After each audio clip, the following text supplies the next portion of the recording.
வணக்கம் வியூவர்ஸ், நான் உங்கள் எவ்வி. ஆயிரம்ல இன்னைக்கு நாம தமிழ் கொரியன் சொற்பிறப்பியல் பாகம் 1 பார்க்க போறோம். இன்றைய பதிவுல நாம பார்க்க போற முதல் கொரியன் சொல் நகதா. இந்த சொல் டு கோ அவுட், அதாவது வெளியே போதல் என்ற பொருள்பட உள்ளது. தமிழ்ல நகர் என்ற சொல் செல்லுதல் என்ற பொருள்பட உள்ளது. நகர் என்ற தமிழ் சொல்லிலிருந்து நகதா என்ற கொரிய சொல் உருவாகி இருக்கலாம்.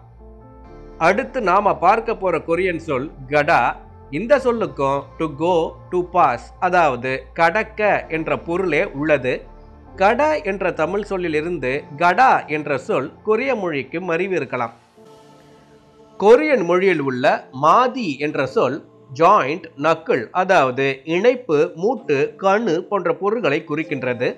மூட்டும் கணுவுமே ஒரு இணைக்கும் பகுதியே. தமிழ்ல உள்ள மடி என்ற சொல்லுக்கு ஃபோல்ட், அதாவது மடங்குதல் என்ற பொருள் உள்ளது. மூட்டு, கணு என்ற இணைப்பு பகுதிகள் கை கால்களை மடக்கவே பயன்படுகின்றன.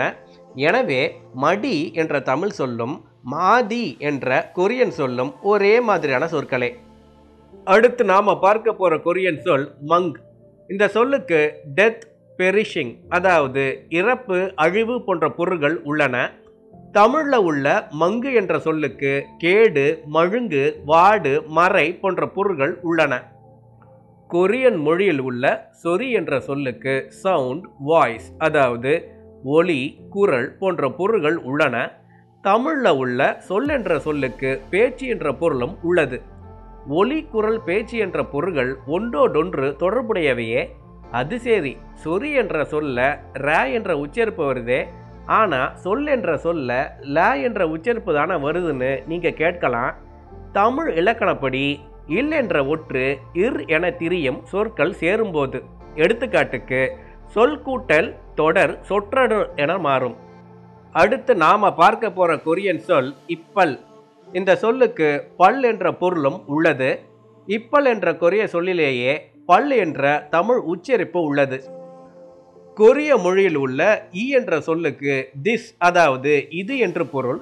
தமிழ்ல உள்ள ஈ என்ற எழுத்து இங்கு என்ற பொருளை குறிக்கும் சுட்டெழுத்தாகும்.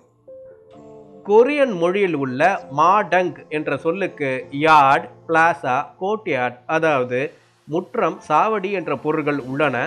தமிழ்ல உள்ள மாடம் என்ற சொல்லுக்கு உப்பரிகை, மண்டபம் என்ற பொருள்கள் உள்ளன. அடுத்து நாம பார்க்க போற கொரியன் சொல் ஏகம்.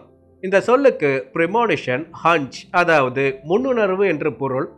தமிழ்ல உள்ள ஏகம் என்ற சொல்லுக்கு எல்லாம் என்ற பொருள் உள்ளது.